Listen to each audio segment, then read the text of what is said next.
నీ శరీరాన్ని నీవు దేవునికి ఇచ్చేసేయాలి, సమర్పించాలి. పరిశుద్ధత కలిగి ఉండటానికి చూడాలి.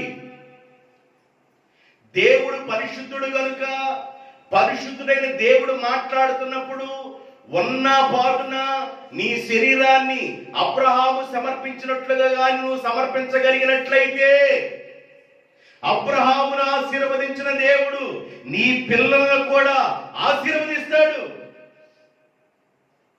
లోకంలో ఒక అడుగు, దేవునిలో ఒక అడుగు, అలా నువ్వు జీవించకూడదు. సోదరులతో ఒక అడుగు, దేవునితో ఒక అడుగు నువ్వు జీవించకూడదు. శకుని గాండ్రులతో ఒక అడుగు, దేవునితో ఒక అడుగు నువ్వు జీవించకూడదు.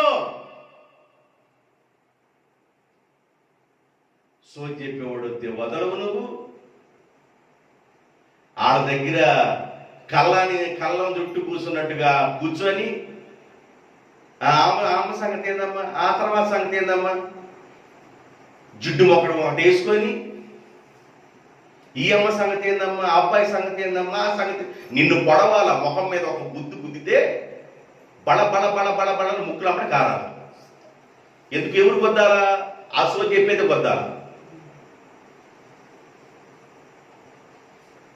నీకెందుకు ఇన్ని రకాలైన వ్యవహారాలు, ఇన్ని రకాలైన పద్ధతులు నీకెందుకు? ఉంటే దేవుళ్ళు ఉండి, లేకపోతే ఇంటి దగ్గర కూర్చో. ఎవడు వద్దన్నాడు నిన్ను?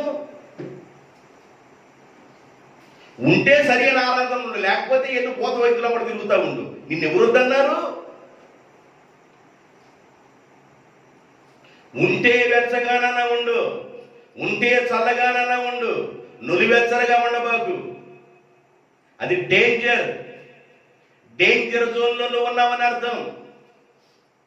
అబ్రహాముని దేవుడు వేరు చేయడానికి, ప్రత్యేకించడానికి గల కారణం ఏందయ్యా అంటే, అబ్రహాము నమ్మకమైన మనసు గలవాడని దేవుడు ఎరిగి అబ్రహాముతో మాట్లాడిన వెంటనే, మహిమ కలిగిన దేవుడు మాట్లాడిన వెంటనే తన శరీరాన్ని దేవునికి సమర్పించాడు. పరిశుద్ధత కలిగి ఉండటానికి సమర్పించాడు.